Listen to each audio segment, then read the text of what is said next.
স্বাগত জানাচ্ছি সারা বিশ্বে ঘটে যাওয়া আলোচিত সব খবরে ভোরের কাগজের প্রতিদিনের আয়োজনে। আর পুরো আয়োজন জুড়ে আপনাদের সাথে আছি আমি কামরুজ্জামান আরিফ। শুরুতেই থাকছে গাজা ইসরায়েল যুদ্ধবিরতি প্রসঙ্গ।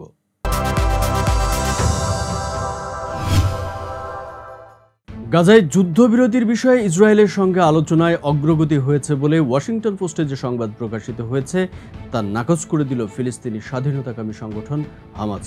সংগঠনটি বলেছে, যুদ্ধবিরতির আলোচনায় অগ্রগতির ক্ষেত্রে বেশ কয়েকটি বাধা রয়ে গেছে এবং ইসরায়েলি প্রধানমন্ত্রী বেনিয়ামিন নেতানিয়াহু গোটা প্রক্রিয়াটিকে বাধা দিচ্ছেন। অন্যদিকে মধ্যস্থতাকারীরাও আবারও একটি চুক্তির জন্য চাপ দিচ্ছে। বৃহস্পতিবার হামাস সূত্রের বরাত দিয়ে এই খবর দিয়েছে মিডল ইস্ট আই।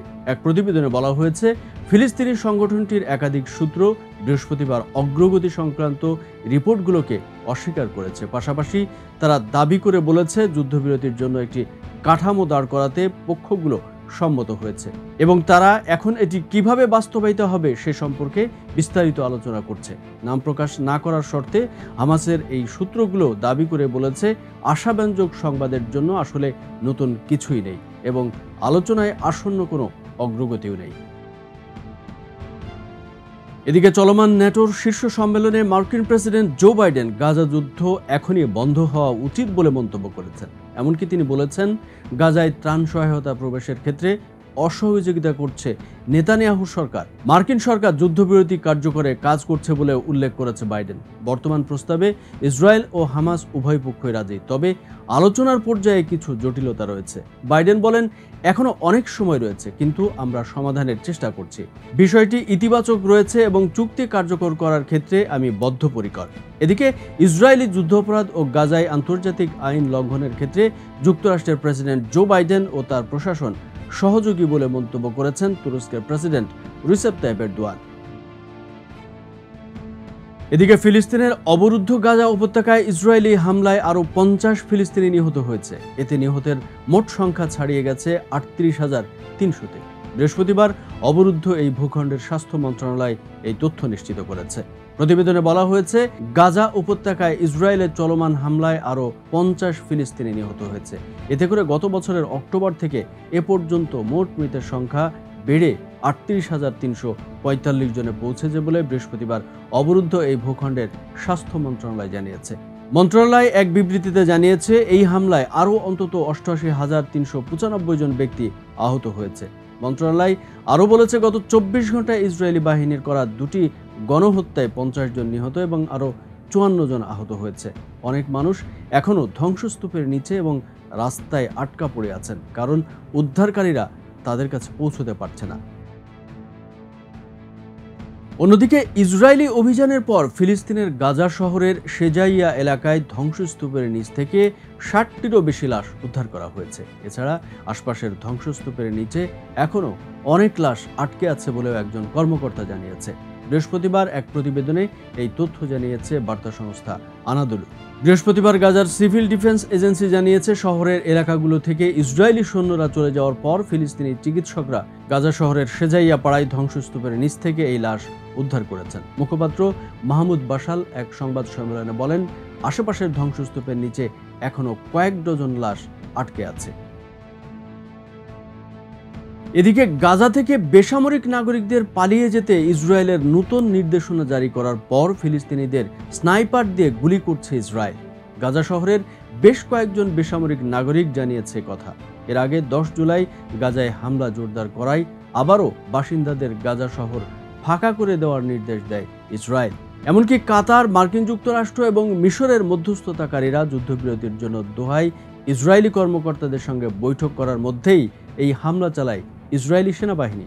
স্থানীয় একজন ব্যক্তি আল জাজিরাকে জানায়, তিনি ইয়ারমুক স্টেডিয়ামের কাছে বসেছিলেন। তখন তিনি দেখেন একজন ইসরায়েলি স্নাইপার খাবার নিয়ে সাইকেলে করে যাওয়া এক ব্যক্তিকে গুলি করছেন।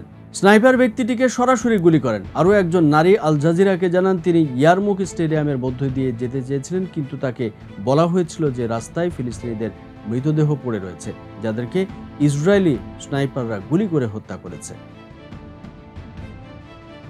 দৃষ্টি দেব ইউক্রেন রাশিয়ার দিকে।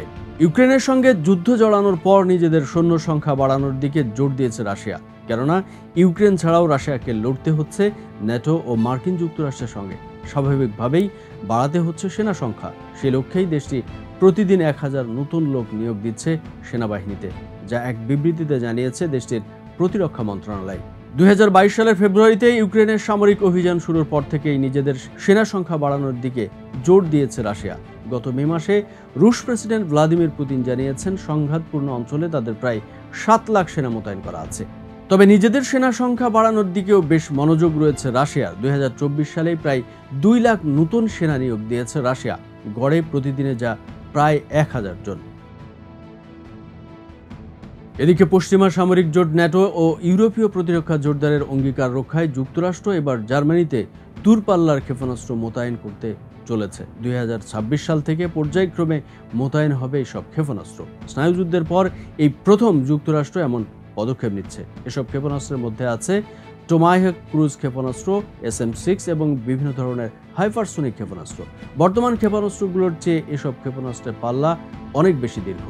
বৃহস্পতিবার যুক্তরাষ্ট্র জার্মানির এক যৌথ বিবৃতিতে একথা জানানো হয়েছে। জার্মানিতে মার্কিন ক্ষেপণাস্ত্র মোতায়েনের এই ঘোষণা এসেছে ওয়াশিংটনে অনুষ্ঠিত ন্যাটোর 75তম সম্মেলনে। সংবাদ মাধ্যম বিবিসি জানায়, 1988 সালে তৎকালীন সোভিয়েত ইউনিয়ন এবং যুক্তরাষ্ট্রের মধ্যকার ইন্টারমিডিয়েট রেঞ্জ নিউক্লিয়ার ফোর্সেস ট্রিটি এর আওতায় এ ধরনের ক্ষেপণাস্ত্র ব্যবহার নিষিদ্ধ করা হয়েছিল। কিন্তু গত 5 বছর আগে 2019 সালে যুক্তরাষ্ট্র INF থেকে নিজেদের প্রত্যাহার করে নেওয়ায় চুক্তিটি ভেস্তে যায়। জার্মান চ্যান্সেলর ওলাফ শলৎস বৃহস্পতিবার যুক্তরাষ্ট্রের এই সিদ্ধান্তকে স্বাগত জানিয়ে বলেছেন, এর ফলে রাশিয়ার বিরুদ্ধে প্রতিরক্ষা আরও শক্তিশালী হবে এবং শান্তি নিশ্চিত হবে। সঠিক সময়ে খুবই জরুরি সিদ্ধান্ত নেওয়া হয়েছে বলেও জানান ওলাফ। তাছাড়া যুক্তরাষ্ট্রের এই অস্ত্র প্রতিরক্ষার ফলে ন্যাটোর অন্যান্য মিত্রগুলো নিজেদের প্রস্তুত করার সময় পাবে বলে উল্লেখ করেছেন জার্মানির প্রতিরক্ষা মন্ত্রী। এদিকে ন্যাটো জোটের তৎপরতাকে রাশিয়া নিজেদের জাতীয় নিরাপত্তার মারাত্মক হুমকি হিসেবে দেখছে।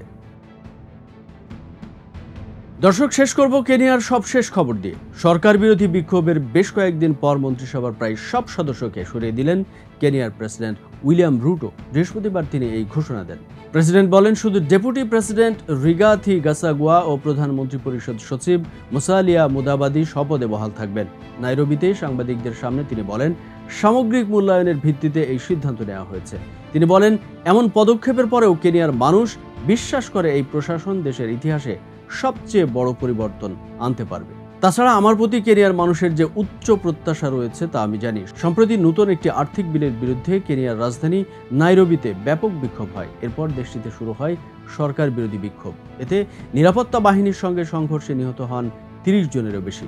বিতর্কিত ওই বিলটি পাশের পর সংসদ ভবন প্রাঙ্গণে ঢুকে পড়েন বিক্ষোভকারীরা। সে সময় সংসদ সদস্যরা বেজমেন্টে আশ্রয় নেন। শুধু রাজধানী নাইরোবি নয়, নতুন বিলের বিরুদ্ধে দেশ জুড়েই বিক্ষোভ হয়, কারণ এই বিলের মাধ্যমে ট্যাক্স বাড়ানো হয়। যদিও ব্যাপক বিক্ষোভের মুখে সেই বিল থেকে সরে আসে দেশটির সরকার।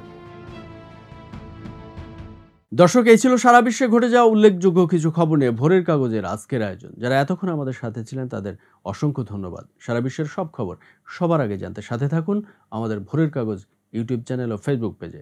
ভালো থাকবেন সবাই। আল্লাহ হাফেজ।